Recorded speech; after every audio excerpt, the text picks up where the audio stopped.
Bienvenidos entonces a la clase de simulación distancia. En esta clase vamos a estar discutiendo todo el material que se necesita saber para poder hacer el taller de colas, ¿sí? Taller de simulación de colas.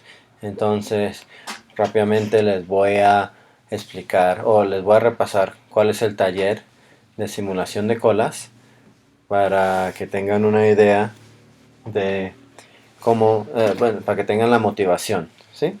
Entonces, se va a simular un sistema de colas, por ejemplo, de un banco. El sistema de colas va a ser FIFO. ¿Qué significa eso? El primero de entrar será el primero de salir. O sea, es una cola de banco. Uno entra, hace la cola y espera hasta que llegue al cajero. Y si uno entró a la cola antes de otra persona, entonces llegará al cajero antes de esa persona. ¿Ok? Entonces, en este caso solamente vamos a simular una cola y la llegada de los clientes siguen una distribución. ¿Ok? Entonces, aquí habrá una distribución, la probabilidad, les explico rápidamente la probabilidad. Entonces, tiempo entre llegadas significa los minutos entre la llegada de un cliente y el siguiente cliente. Entonces, por ejemplo, si yo llego al... Uy, ¿esto qué? Si yo llego al minuto 1, entonces la siguiente persona va a llegar a un minuto relativo a estos tiempo entre llegadas, ¿sí? Entonces digamos que es 5, esa segunda persona va a llegar al minuto 6. Yo llegué al minuto 1, se le suma 5 y llega al minuto 6. Entonces esa es la distribución de tiempo entre llegadas. Y también las probabilidades. Entonces, ¿cuál es la probabilidad de que esa persona llegue al minuto 1? Pues es 0.125, que básicamente es una octava. Esta distribución es uniforme, es una distribución uniforme. Aquí habrán las probabilidades cumulativas, después les explico para qué sirve eso. Y estas son la distribución de tiempo entre llegadas. También, como hay un cajero, entonces están las probabilidades de que el tiempo de servicio sea los siguientes minutos. Entonces está la distribución de tiempos de servicio. Por ejemplo, hay un 30% probabilidad que ese servicio demorará 3 minutos. ¿Ok? Entonces eso es para que entiendan las distribuciones que se están presentando para la cola y para el servicio. Y también, aquí se dice se puede hacer en parejas, pero como son ustedes son 3, entonces yo sugiero que en este caso lo hagan individualmente. Pero si quieren hacerlo en parejas, pues me dirán cuáles serán las parejas. Bueno, entonces dice que correrá la simulación varias veces, ¿sí? Usar mínimo 100 clientes, ¿ok?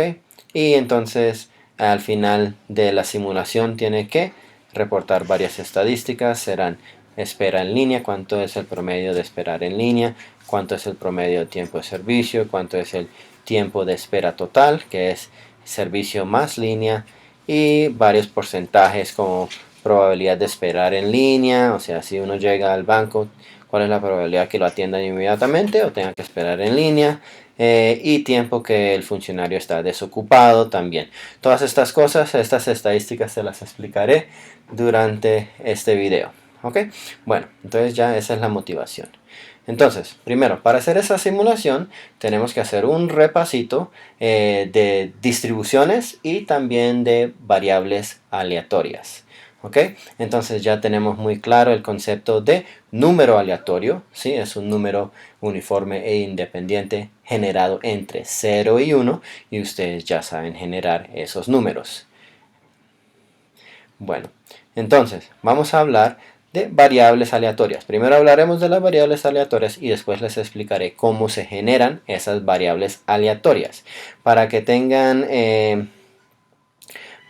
una idea, porque estamos hablando de variables aleatorias, estos números acá, estos números serán nuestros variables aleatorios. Estos también. ¿Sí? Entonces cuando estemos haciendo la simulación tenemos que saber cuántos minutos van a ocurrir para la siguiente persona o para el siguiente servicio y eso se genera aleatoriamente. ¿Ok? Entonces, es un es para un experimento y en ese experimento hay un espacio de muestra, es lo que están haciendo aquí, un experimento estadístico. Sí, entonces por ejemplo, digamos que vamos a tirar una moneda 3 veces, pues se sabe que una moneda sale o cara o sello. Entonces, en este caso nos interesa cuál es la cantidad de veces que cae cara, ¿sí? Y entonces, eso tiene un valor numérico. Si lo lanzamos 3 veces, pues puede salir cara 0, 1, 2 o 3 veces. Este es el universo, este es el espacio de la muestra, ¿sí? Entonces, este 0, 1, 2 o 3 es nuestra variable aleatoria, ¿sí? Y entonces, se denominan X, ¿sí? Y entonces podemos decir x1 es 0, x2 es 1, x3 es 2 y x4 es 3, por ejemplo, ¿sí? Entonces, una variable aleatoria es una variable que se determina durante un experimento aleatorio, lo pueden hacer a mano, ¿no? ¿Sí? Discreto se refiere a que va a ser uno de los 4 valores que son contables, ¿sí? Entonces no hay valores entre 0 y 1, entre 1 y 2, ¿sí? Y hay un número contable, que yo le puedo asignar un número a cada uno de los resultados. Una variable continua es una que es un valor que no es contable y resulta de una medida. Por esta vez no estaremos hablando de variables continuas en este momento, como para la simulación de colas hablaremos solamente de variables discretas. Ok, se denomina una variable discreta con la X mayúscula y las minúsculas denominan los valores, ¿sí?, de las variables de ese experimento. Ok, y XY representa todos los valores que pueden resultar de ese experimento, entonces es el espacio. ¿Sí? Y las probabilidades de que cada de uno de estos eventos ocurra, o sea, de que ocurra o 0, o 1, o 2, o 3, las probabilidades se denominan con las variables de cada uno de esos eventos, ¿sí? Entonces x1 es 0. ¿Cuál es la probabilidad de que salga 0 de esos 3 tiros, de esos 3 lanzamientos? ¿Cuál es la probabilidad de que salga 1, etcétera? ¿Ok? Entonces, la notación es P de x mayúscula, ¿sí? Es la probabilidad que la variable aleatoria que generemos sea esa, ¿sí? Entonces, por ejemplo, digamos, vamos a cambiar de ejemplo, digamos que estamos tirando un dado. Si tiramos un dado, ¿cuál es la probabilidad de que salga 5 cuando tiramos ese dado? Pues se escribe de esta forma. ¿Cuál es la probabilidad de que el resultado de nuestro experimento, ¿sí?, sea 5? ¿Sí? Entonces usted puede tirar el dado a ver si le sale 5. La probabilidad va a ser 1 sobre 6, porque hay 6 posibilidades y cada una de esas tiene la misma probabilidad. Entonces eso es básicamente una introducción muy breve, ¿sí? Entonces ahora vamos a hablar, en base a eso, vamos a hablar de la inversa, ¿sí? Es esta, ¿sí? Entonces, métodos generales de generación de variables aleatorias. Entonces vamos a hablar cómo se puede usar un programa, una simulación para generar estas variables. Entonces, aquí repetimos lo que hemos dicho, ¿sí? Una variable aleatoria x, ¿sí?, tiene una probabilidad, ¿sí? Su función puntual, o sea, la probabilidad se describe de la siguiente forma. La probabilidad de que generemos ese valor, ¿sí?, es que sea el resultado, va a ser, o sea, de ese valor, la probabilidad de que la variable aleatoria tenga ese valor es igual a, primero, tiene que ser positivo, ¿sí? Puede ser 0 o mayor, pero tiene que ser positivo y tiene que ser contable, esto es lo que significa, ¿sí? Los índices son contables, son enteros, y la sumatoria de todas esas probabilidades va a ser igual a 1. Eso es lo que significa todo esto acá, ¿sí? Bueno, ahora, la manera de generar estas variables discretas, el más sencillo es el método de inversión de la función de distribución. Ahorita les explico qué significa eso. Sí, pero es una forma de dividir, de generar estas variables. ¿Ok? Entonces, acordémonos, ¿sí?, que nosotros, bueno, primero las probabilidades de la sumatoria de las probabilidades van a 1. ¿Ok? Y entonces podemos decir que si tomamos cada una de estas probabilidades, las podemos dividir en un espacio de 0 a 1, ¿sí? Y cada uno puede ocupar un intervalo, ¿sí? Entonces, ¿qué significa eso? Significa, digamos que yo tengo mi distribución de 0 a 1, ¿ok? Puedo decir la probabilidad del primero, entonces, la probabilidad, esta es la probabilidad de que sea el primer resultado. Tomamos un ejemplo, digamos que estamos hablando de los dados. Este puede ser la probabilidad de que salga 1 y esta es la probabilidad que salga 2. 3, 4, etcétera. Esta sería la probabilidad de que salga 5 y la probabilidad de que salga 6. Lo importante acá es entender que la sumatoria de todas esas probabilidades van a salir a 1. Entonces significa que si las sumo, pues me saldrán a 1. O sea que cada uno puede tomar un espacio, ¿sí? Entonces, con esto en cuenta, podemos entender, a ver si no empecé este programa. Entonces, aquí lo que podemos ver es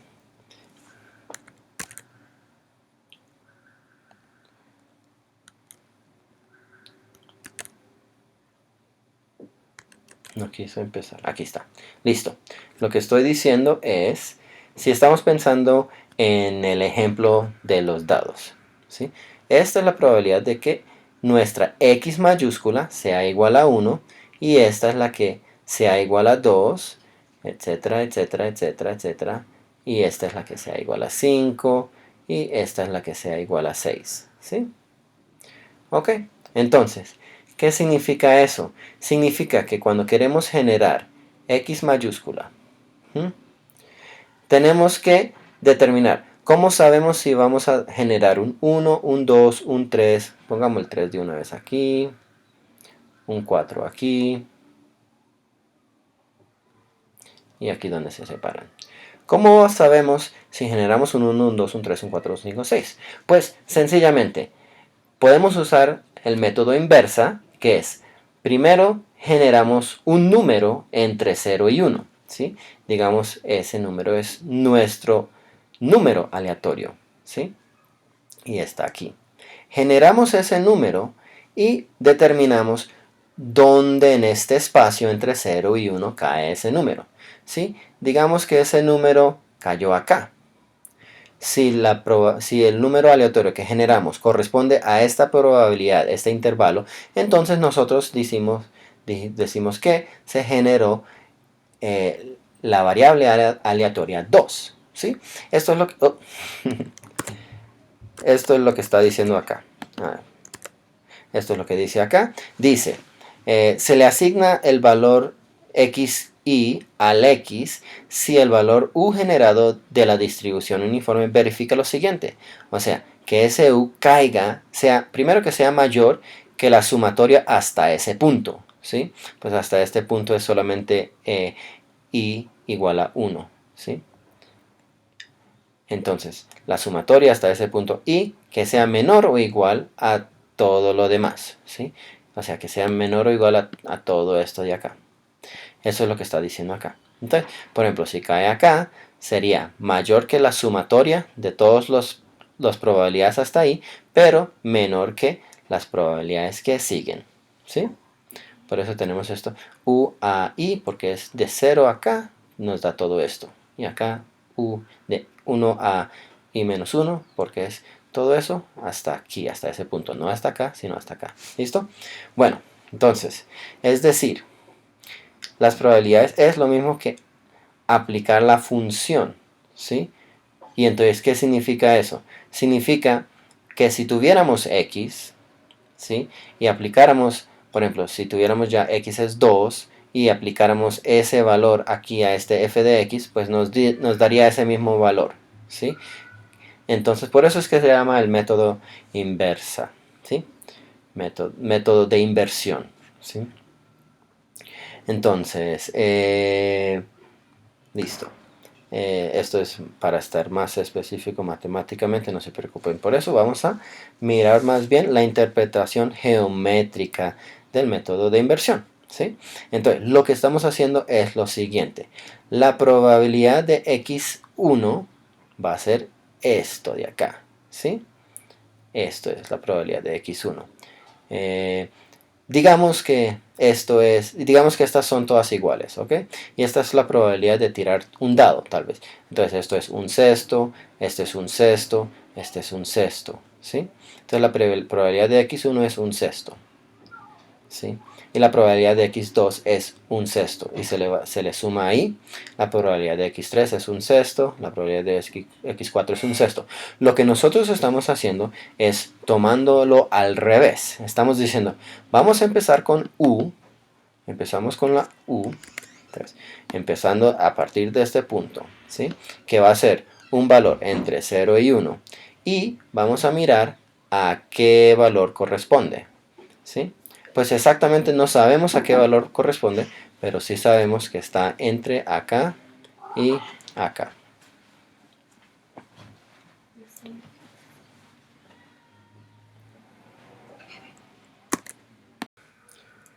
Bueno, entonces vamos a hacer una explicación más concreta y ahorita miramos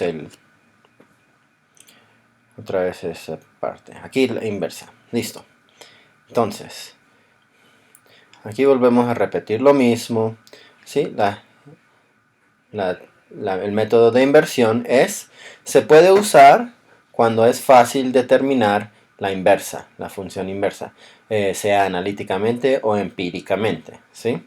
Entonces, ¿cuál es la idea? La idea es que generamos la u y tratamos de determinar cuál era la x aplicada a la función para esa u, ¿sí? Que es lo mismo de acá. X va a ser igual a la inversión de la u, ¿sí? Y entonces aquí estamos hablando de lo mismo otra vez. Generamos esa u, ¿sí? Y después buscamos a cuál x pertenece, ¿sí? En este caso esta curva es continua, entonces este método de inversión aplica tanto para continuos, variables continuos o para discretas, variables o continuas o discretas, ¿sí? Y aquí hablaremos del CDF. El CDF es la probabilidad cumulativa, ¿sí? O acumulada, ¿sí? Entonces, vamos a mirar que hay una prueba de por qué sirve. Y aquí vamos a mirar, bueno, estos son unos ejemplos de las que se pueden generar. Aquí vamos a mirar un ejemplo específico, ¿sí? Esta es una distribución empírica, ¿sí?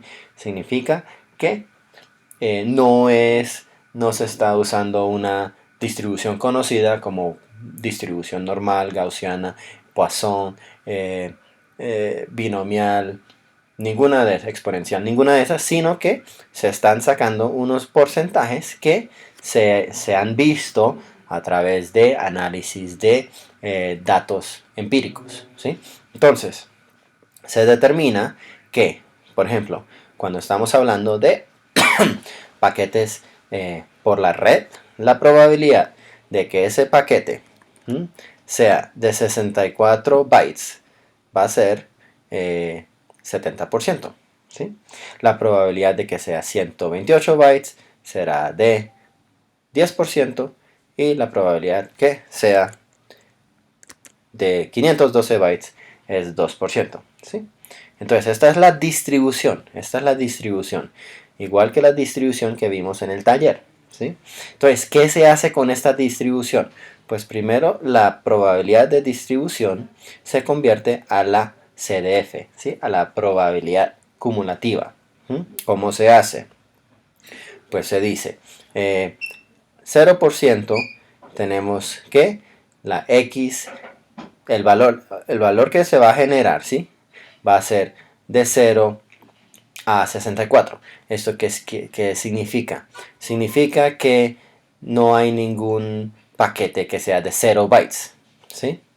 No hay ningún paquete incluso que sea de 1 byte, 2 bytes, 3 bytes, 4 bytes, 5 bytes. No existen esos paquetes, ningún byte menor que 64. Entonces no vamos a encontrar paquetes de menor de 64 bytes. Eso es lo que está diciendo acá. Ahora, acá está diciendo que la probabilidad de que se generen unos bytes entre 64 y 128, o sea, 64, 65, 66, etcétera, son de esta probabilidad. O sea, esto se colapsa a a 70%. Obviamente no van a ver de tamaño 65, 66, porque solamente estamos hablando de tamaño 64.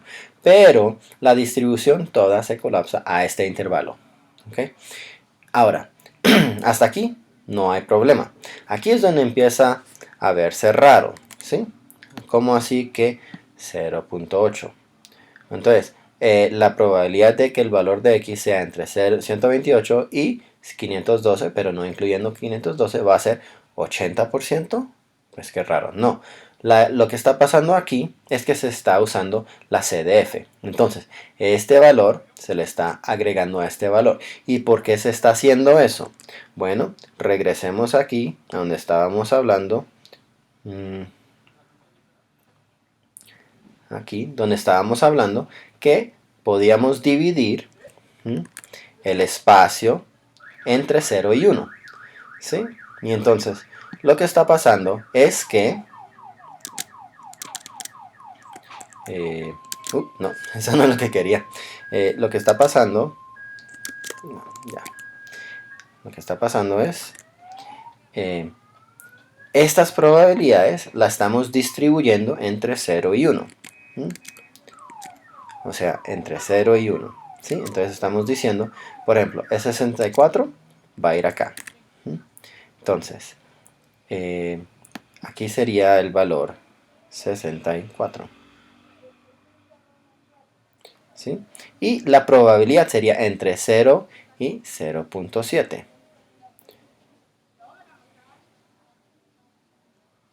Con el punto acá. Ahora, el siguiente valor, que es de 128, caería acá.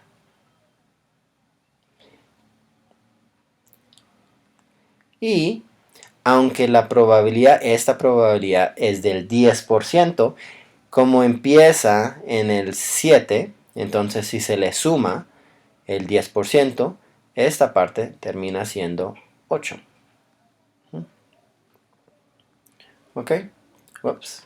Igual, la última probabilidad, que es esta de acá, entonces todas estas por ahora no las vamos a considerar.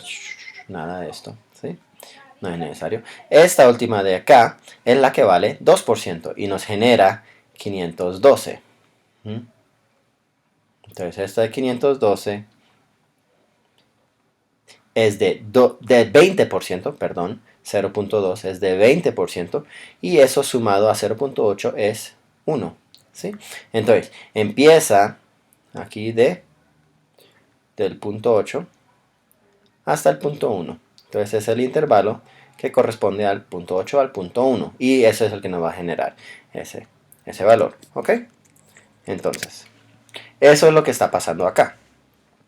Esta f de x, 0% del 0 al 64 es 7% del 64 al 128, 8%, perdón, 70, 80%, ¿sí? Y 100% hasta el 512. Esta es la CDF, es la que estábamos mirando aquí abajo. Es donde vamos sumando cada porcentaje encima del anterior. ¿Ok? Entonces, la inversa de esa función es la siguiente. Entonces, si tenemos la u, o sea, si ya generamos un número aleatorio entre 0 y 1, si la aplicamos a la inversa, ¿sí? Entonces nos está diciendo que el valor de x sería 64 si ese u está entre 0 y 0.7, ¿sí? O sea, cae en el primer intervalo. Y 128 sería el x si cae entre 0.7 y 0.8. Y por último, 512 si cae entre 0.8 y 1. ¿Ok? Entonces, ¿cuál es el algoritmo? Generamos el u, determinamos primero si ese u es menor que el primer valor, y si lo es, entonces ya hemos encontrado el x y generamos x. ¿Sí? Entonces en este caso el x, o sea x mayúscula, sería igual a 64. Igual a 64. Que en este caso era el x sub, sub 1. ¿Sí? Pero para este problema es 64. Ok. En el segundo caso, bueno, entonces si ese U es mayor que 0.7, entonces tenemos que determinar si es que cae acá o cae acá. Entonces, vamos a la siguiente parte, y si es menor que 0.8, pues ya sabemos que es mayor que 0.7 porque no cayó en el primer caso, entonces tiene que ser mayor. Entonces verificamos si es menor o igual a 0.8, y si lo es, entonces X se genera 128 en vez de 64, ¿sí? X sería ahorita 128. Si resulta que ese U tampoco es menor o igual a 0.8, pues tenemos que verificar el siguiente, aunque la verdad no tenemos que verificarlo porque sabemos que por resultado, como U es un número entre 0 y 1 y es mayor que 0.8, entonces ya sabemos que cae en la última, que es 512. Entonces la verdad no hay que hacer ese chequeo, solamente se genera 512. Entonces, bueno, estas son todas otras que se pueden generar usando ese método inversa. Pero bueno, eso es la idea básicamente, ¿sí? Entonces, regresamos, miramos el algoritmo. Este algoritmo es básicamente lo que dijimos, ¿sí? Entonces, primero generamos un número aleatorio, ¿sí? Y ponemos i igual a 1, ¿sí? Entonces tenemos u y tenemos i, ¿sí? Entonces vamos a hacer eso. Digamos que generamos un número aleatoriamente, y entonces digamos u que generamos es igual a 0.3. Ok. Entonces, i es igual a 1.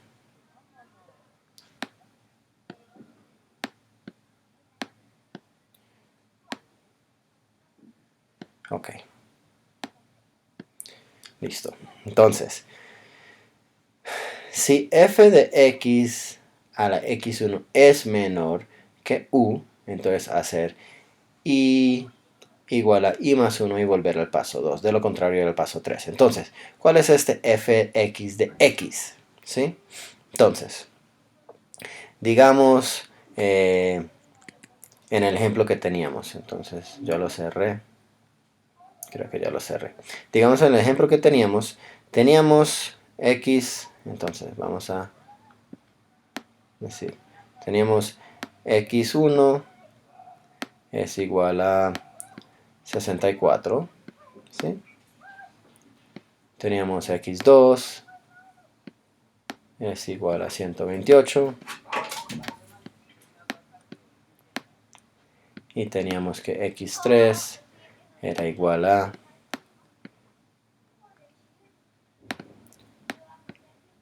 512. Ok, listo. Entonces, digamos que este es el x que queremos generar. Ok, entonces, estamos diciendo u es 0.3. f de x de la 64. Acuérdense, en el ejemplo decíamos que iba a generar un valor entre 0 y 0,7. ¿sí? Entonces, aplicando f de x de 64, pues ese resultado es 0,7. Listo. Ok, entonces, ese 0,7 lo estamos comparando con u. En este caso, u es 0,3. Si este valor era mayor, entonces teníamos que volver, bueno, si este valor era menor, entonces teníamos que volver al paso 2. ¿sí? En el caso contrario, al paso 3. Entonces, en este caso, 0.7 es mayor que u. ¿sí? Y entonces podemos ir al paso 3. Entonces, xy es el valor generado de la variable x. ¿sí? Entonces, lo que estamos diciendo es que generamos x igual a 64. ¿sí? Eso es lo que está diciendo. Ahora, en caso de que no hubiera sido mayor, entonces digamos que no estamos hablando de 64 ahorita, entonces estamos hablando que tal vez queríamos el 128, ¿sí? F de 128, bueno, en este caso tenemos que cambiar el U, ¿sí? Entonces empecemos otro. Digamos que generamos U igual a 0.9. ¿Ok? Listo. Y entonces estamos diciendo, primer paso, y igual a 1. Ups, igual a 1. Ok. Uh,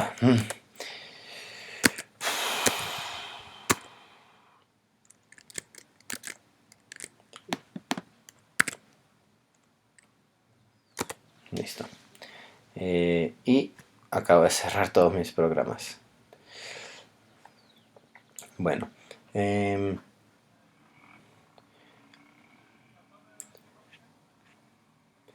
No. Esta no. Listo. Y miramos a ver si puedo encontrar rápidamente el tema. Bueno, ahí está el de inversa. ¿Será que es el que quiero mirar? Ahí está, listo. Ok. Entonces, estamos hablando de esto acá, ¿sí? Creo que lo estaba explicando mal. Bueno, vamos a tratar de explicarlo otra vez. Ok. No, estaba explicándolo bien. Estaba explicándolo bien. Ok. Entonces, en este caso, vamos a tomar... queremos generar... Ya en el caso anterior generamos 64, ¿sí? Ese es 64. En este caso queremos generar el 128, ¿sí? No, vamos a generar el 512, ¿sí? Listo. Entonces, siguiendo este algoritmo, ¿sí? Entonces les estoy primero tratando de explicar el algoritmo y después de eso se los voy a volver más comprensible. A ver. Listo. Entonces, en este caso, U, entonces digamos que generamos el valor U 0,9. Listo. Entonces, si seguimos el algoritmo, dice, si f de x1, entonces, primero, el x1 es el de 64, ¿sí? Entonces, el f de el fx de 64 es igual a, si miramos acá, va a ser igual a esto, ¿sí? 0.7. Es 0.7.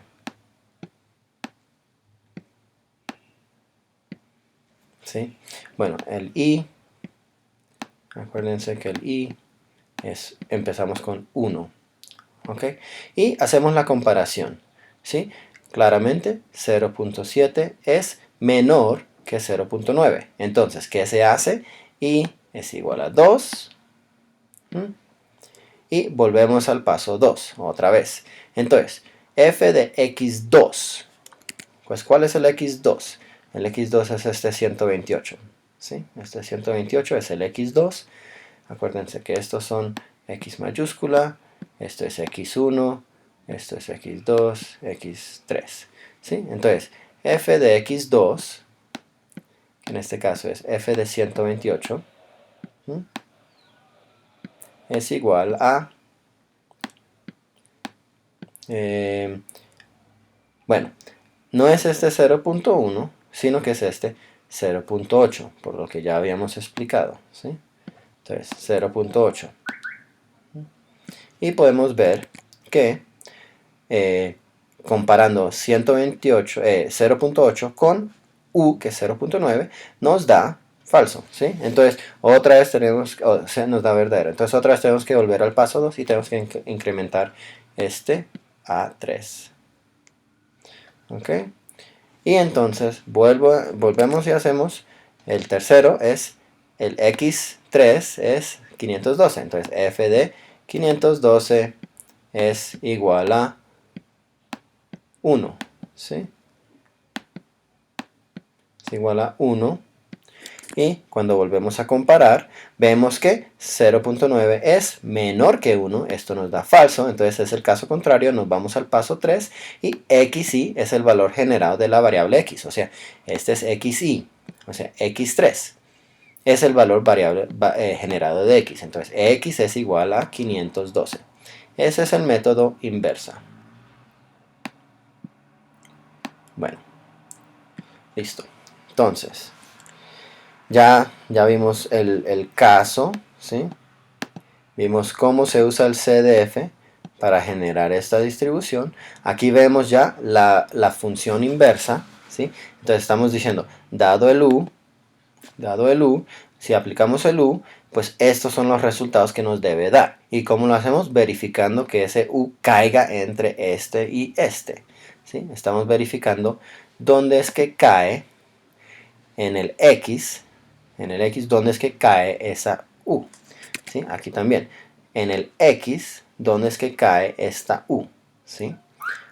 ¿Sí? Y es x distribuido de esta forma, con el CDF, con la probabilidad cumulativa, ¿sí? Bueno, entonces ahí está, básicamente está la idea, ¿sí? Entonces, y es igual a, ¿ok? Esto también es importante. U, mientras que es menor o igual a 0.7 o la primera probabilidad, ¿sí? Entonces, digamos que queremos generar ese ejemplo que usamos al principio. Usamos el ejemplo de si tiramos un dado 3 veces. Entonces, no, bueno, de una vez ya tenemos muchas cosas que explicar, entonces más bien les voy explicando lo demás, ¿sí? Que falta para explicar. Vamos a mirar este ejemplo acá. Y acá, no, este no es. Este ejemplo acá, ¿sí? Y de acá les puedo explicar más acerca de la simulación que tienen que hacer, ¿sí? Porque hay un ejemplo en el capítulo 2 de esa simulación. Entonces, aquí está el capítulo 2 de este libro. Simulación ejemplo, ¿sí? Entonces, para hacer una simulación, primero hay que determinar las características de los datos de entrada, ¿sí? Normalmente esto significa modelar los datos de entrada como una distribución probabilística, ya sea continua o sea discreta. En este taller estamos haciendo una discreta y ya se les dio la distribución, la probabilidad de la distribución de la probabilidad. O sea, ¿a qué me refiero? Entonces, para estar seguro que no están confundidos, les voy a mostrar otra vez el taller. Espere. Taller.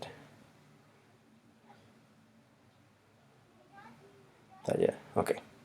Les muestro otra vez el taller. Este es el taller. Esta es la tabla de distribución, ¿sí? Aquí están las variables x, ¿sí? x1, x2, x3. Aquí están las probabilidades y aquí están ya las probabilidades cumulativas. ¿Sí? Entonces la idea es que ustedes tienen que generar u's y ver en cuál de estos intervalos cae, ¿sí? Y también esta es la otra distribución, ¿sí? Entonces primero tenemos que tener una distribución, en este caso es una distribución discreta. Tenemos que construir una tabla de simulación donde ustedes tienen los datos de entrada, ¿sí? Que son las x, y una y, que es el resultado, ¿sí? Y aquí dice que se repite esa simulación varias veces. Para este primer taller yo sé que dije que había que repetirlo que había que correr varias simulaciones, pero para este primer taller con que lo corran una vez es suficiente. Entonces solamente vamos a hacer una repetición, ¿ok?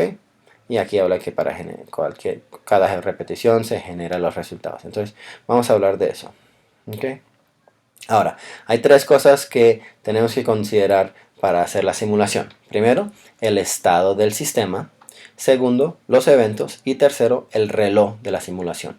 ¿Cuál es el sistema, el estado del sistema? En este caso, el estado, ¿sí?, del sistema va a ser las unidades que tenemos en el sistema en ese momento, ¿sí? En este caso es cuántas personas están en la cola, ¿sí? O cuántos clientes hay en ese banco en ese instante. Y también, por ejemplo, el estado del cajero, ¿sí? Si está ocupado o si está desocupado. ¿Sí? Entonces esos son, por ejemplo, el estado del sistema. Los que nos permite el estado del sistema es frenar esa simulación en ese momento y guardarlo, y para poder continuar la simulación en otro momento. Eso es el sistema, el estado del sistema es una manera como de grabar el estado del sistema, ¿sí? Ok. La siguiente cosa que tenemos que hablar es de un evento. Un evento es algo que causa el cambio en el estado del sistema. Entonces, por ejemplo, si está ocupado o desocupado, pues depende de un evento, y ese evento es la partida. Alguien se va, ¿sí? Y entonces eso genera un evento. O, por ejemplo, si llega alguien nuevo, un cliente nuevo, también cambia el estado del sistema, ¿sí? Porque o hay más personas en la cola o el cajero está trabajando, ¿sí? Y por último, tenemos el concepto de el reloj de la simulación, que también vamos a tener que tener en cuenta. Ok. Entonces, aquí hay una descripción de un evento, ¿sí? El evento de partida, ¿sí? Entonces, si alguien se va, en ese momento hay que tomar una decisión, dependiendo de si hay otra persona esperando en la cola. Entonces, si no hay otra persona esperando en la cola, entonces el cajero empieza el tiempo de descanso, o sea, no está atendiendo a nadie y está desocupado. De lo contrario, si hay otra persona esperando, entonces esa persona se tiene que quitar de la cola, o sea, se remueve de la cola y se empieza a servir, ¿sí? Eso es una condición donde el evento es alguien se va. La otra es si alguien llega. Si alguien llega, otra vez se hace una pregunta. ¿Hay alguien, está ocupado o desocupado el cajero? Si no está ocupado, entonces ese cliente que entra al estado de servicio, ¿sí? Y entonces el cajero está ocupado en ese momento. Si el cajero está ocupado, entonces ese cliente entra a la cola y tiene que esperar su turno de servicio, ¿sí? Entonces eso es como explicar una cosa que ustedes van a tener que tomar en cuenta cuando estén simulando, ¿sí? Entonces, esto es las acciones que pueden suceder, pueden mirar eso. Estas son otras acciones que pueden suceder cuando completa el servicio. Ok, listo. Pero vamos entonces a empezar a entender el sistema. Por ejemplo, aquí están los clientes que van llegando y hay un concepto acá que es el tiempo entre llegadas, que ya se los expliqué, pero se los vuelvo a explicar. Son los minutos antes de que llegue el siguiente cliente, ¿sí? Entonces, el primero no tiene, porque fue el primero que llegó, nadie estaba antes de él, entonces no hay tiempo entre llegadas. Él llegó al minuto 0, ¿sí? Es cuando empieza la simulación, al minuto 0. Este es el reloj de la simulación. ¿Ok? Entonces, el siguiente llega al minuto 2, el siguiente llega al minuto 6, porque eran 4 minutos entre la llegada del segundo y del tercero, y como el segundo llegó al minuto 2, el tercero llega al minuto 6, y de la misma forma 7, 9 y 15 son los minutos en que están llegando estos clientes en el reloj global o el reloj de la simulación. Aquí están los tiempos de servicio. Estos tiempos se están generando también, como explicamos. Estas son las variables aleatorias, se están generando usando el método de inversión, ¿ok? Correspondiente a la tabla de distribución que se les da en el taller, ¿ok? Ahora, aquí van expandiendo la tabla de la simulación, enfatizando los tiempos del reloj, ¿sí? Entonces, otra vez el número del cliente, los clientes, cuándo llegaron, ¿sí? Cuando empezaron el servicio, por ejemplo, se puede notar que estos empezaron, no esperaron en cola, 6 no esperaron en cola. Sin embargo, este esperó en cola 2 minutos, este también esperó en cola 2 minutos y este no esperó en cola, ¿sí? Aquí están los tiempos de servicio, también son generados. Entonces, estos tiempos, tiempo entre, estos tiempos son generados, estos tiempos son generados. Y estos tiempos, este es generado y este es calculado, ¿sí? Este 2 es la suma del primero y el segundo, de este 0 y este 2 es este 2 y este 1 es 3, 6 y 3, 9, ¿sí? Entonces ahí van entendiendo cómo se van generando estos números en la simulación. ¿Listo? Ok, aquí hay un orden cronológico, esto no lo tienen que hacer, ¿sí? Pero están diciendo, según el reloj, cuáles son los eventos que están ocurriendo, según el reloj global, ¿sí? Aquí se está mostrando cómo se va formando esta cola, ¿sí? Entonces, del minuto, aquí en number of customers in the system, no la cola, el sistema, ¿sí? Entonces, aquí cuando están aquí es porque están siendo atendidos. Entonces, este terminó servicio y llegó el otro, entonces el otro no tuvo que esperar y se le atendió de inmediatamente. Este tiempo acá es donde el cajero está desocupado. Después llegó este otro y lo están atendiendo. Este le tocó esperar en la cola y cuando terminaron con este pasó a ser atendido. Este esperó en la cola y sucesivamente. ¿Ok?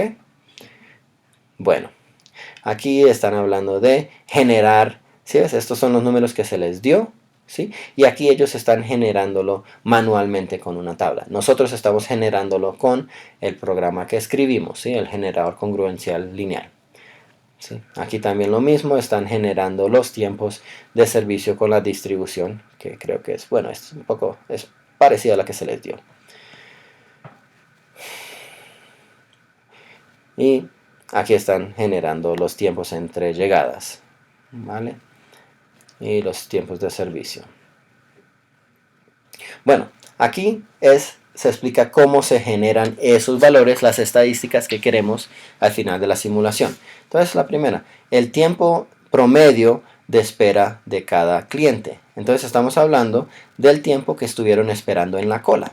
Entonces, se toma el tiempo total de todos los clientes esperando en la cola en minutos dividido por el número total de clientes, ¿sí? Y nos dará más o menos cuánto esperaron en la cola cada cliente, ¿sí? Ahora, este segundo, la probabilidad que alguien tiene que esperar en la cola o que lo atiendan inmediatamente. ¿Cómo se hace? Pues, ¿cuántos clientes tuvieron que esperar en la cola? Y cuántos fueron los clientes totales. ¿Listo? Y ahí te genera otro valor. Aquí es el porcentaje de tiempo desocupado del servidor. ¿Cómo se determina esto? Pues el tiempo total que el servidor estuvo desocupado en minutos y el tiempo total que corrió la simulación. ¿Ok? Listo. Y el complemento nos da la probabilidad de que el servidor, que el cajero esté ocupado. ¿Ok? Bueno, la siguiente. El tiempo de servicio promedio. ¿Cómo se determina? Pues cuánto fueron los tiempos de servicio en minutos de todos los clientes y número total de clientes. Son unos valores muy sencillos, ¿sí? Entonces, aquí tienen una tabla de simulación completa que ustedes pueden generar para resolver el problema que se les da. Entonces, aquí están los clientes, el tiempo que llegaron, o sea, los tiempos entre llegadas. Estos son los valores que ustedes generan. Entonces, basado en eso, pueden calcular el tiempo en que llegan en el reloj global y los tiempos de servicio que ustedes generaron, ¿sí? Entonces, aquí pueden calcular el tiempo en el que el servicio empieza. ¿Cómo se calcula eso? Pues se tiene que determinar si alguien está con el cajero y si lo está, entonces toca esperar y entonces el número será cuando termine el servicio con el anterior, por ejemplo, ¿sí? Entonces, esto es el tiempo que cada cliente tuvo que esperar en la cola, ¿sí? Entonces se calcularía, digamos aquí, el servicio empezó a las 18 y él llegó a las 15, entonces tuvo que esperar 3 minutos en la cola, ¿ok? aquí es donde el servicio termina. Entonces, pues de que el servicio empieza al servicio termina. Tiempo el cliente estuvo en el sistema es la suma en el tiempo en la cola y el tiempo del servicio, ¿sí? Ahí está el tiempo que estuvo en el sistema y acá calculamos el tiempo que el servidor está desocupado. Entonces, con el primero estuvo desocupado 0 minutos porque lo empezó a atender inmediatamente. Con el segundo estuvo desocupado 4 minutos. ¿Por qué? Porque terminó a los 4 minutos con el primer cliente y el segundo cliente llegó a los 8 minutos. Entonces de 4 a 8 minutos son 4 minutos. ¿Sí? ¿Qué pasó con el siguiente? El siguiente, entonces, terminó el servicio con el segundo a los 9 minutos. ¿Sí? Y el siguiente llegó a los 14 minutos. Entonces son 5 minutos de diferencia. ¿Ok? ¿Listo? Y etcétera, así van determinando. ¿Ok?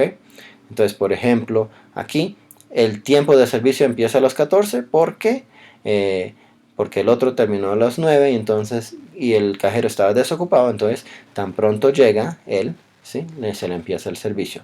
¿Ok? Y entonces así se genera. Cuando yo programé, no sé si tal vez lo hice de una forma diferente, pero yo sí usé una pila, ¿sí? Una cola, donde si llegaba alguien y estaba ocupado el cajero, pues entonces yo ponía esa persona con ese tiempo en la cola, ¿sí? Y si llegaba otra persona y estaba ocupado el cajero, también empujaba a esa persona en la cola y en cada iteración también miraba el reloj global, ¿sí? Este reloj global, y miraba todas las personas que estaban en esa cola cuyo tiempo de servicio, no puse el tiempo de llegada, puse el tiempo de servicio cuando debería empezar y lo comparaba con el tiempo global para ver si ya los debía sacar de la cola, por ejemplo. ¿Sí? Bueno, pero no lo tienen que hacer de esa forma, hay muchas formas de hacerlos. ¿Sí? Ustedes verán qué problemas están experimentando cuando lo empiecen a programar. Les recomiendo que lo empiecen a programar de una vez. Las últimas cosas. El tiempo entre llegadas, pues eso se calcula haciendo la suma de todos los tiempos entre llegadas y dividiendo por número de llegadas menos 1. O sea, los clientes menos 1, porque el primero no tenía tiempo entre llegada.